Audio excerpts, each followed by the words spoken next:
do you want to kind of tell people a little bit more about yourself and what you've been working on throughout your career? Certainly. So I'm a researcher in artificial intelligence. I've got cornerstone patents in AI. I'm a mathematician. I'm a computer programmer. And all of that is incredibly boring. But I've taken those things and went from routing telephone calls to routing fleets of jets in the United States, saving metric tons of carbon, 7% of their operating cost.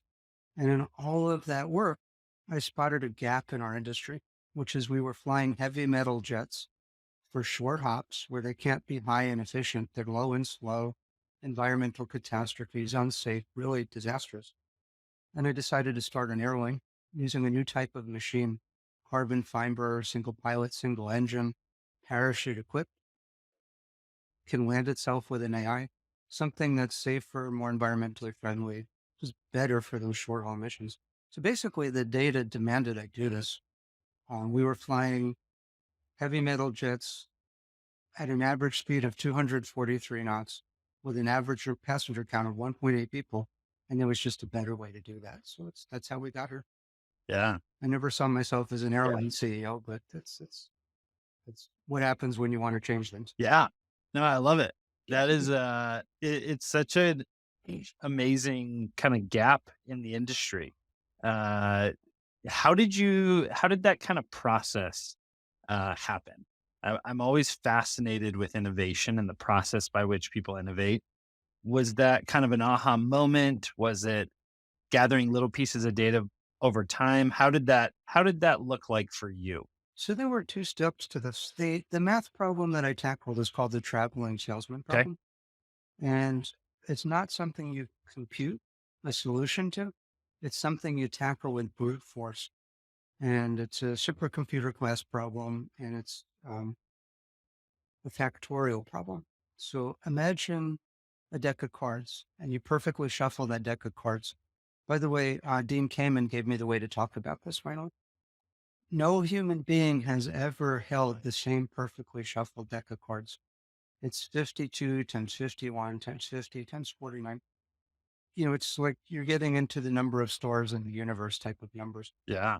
And you can't work through that in a computer. By the time you got the answer, the data would have changed. Two planes would have broken, the weather would have changed, three new bookings would have happened. So you're trying to tackle this. And I tackled it in the worst possible place inside of phone networks. So 100 million calls an hour, 14 billion a month. Software as a service basis, 68% EBITDA, unaudited financials doing this. But I only had 3 seconds to make a routing decision. And if you looked at the world's phone networks, they're this patchwork quilt, and you're just zigzagging through all the little companies. And it makes an enormous difference on the rates that carriers pay each other, what path you're taking, and what agreements you met. So we did this for about a decade. I took 6 regional phone companies, went after AT&T and T and MCI. This work is part of the reason long distance calling is nearly free in the United States now. And routing phone calls for a decade gets kind of boring.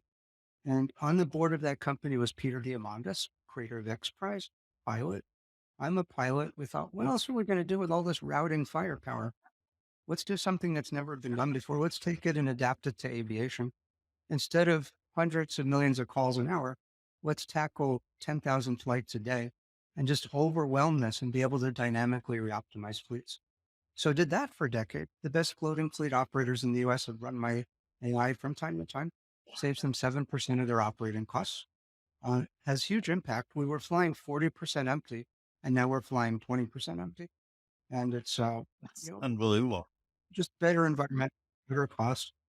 But in all of that, I saw we're flying heavy metal jets like Challengers from impossibly short runways like Santa Monica to Las Vegas that's only 200 miles.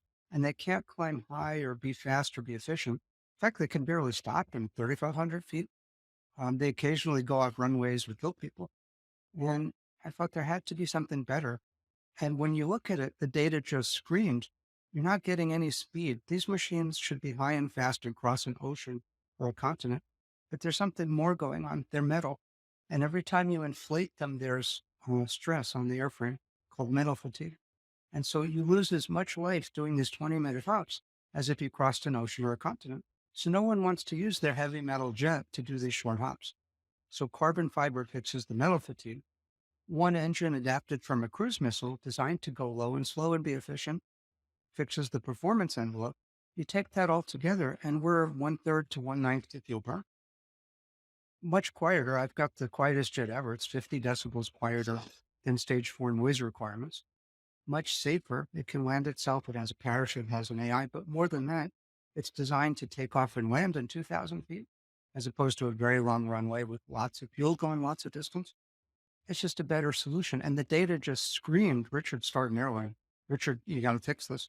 I even tried to get other people to do it, but this is a very unique machine that we fly, dispatched by an AI in something really different for aviation. And it was too radical for people to get their heads around. So I had to just do it myself. That's how we got here.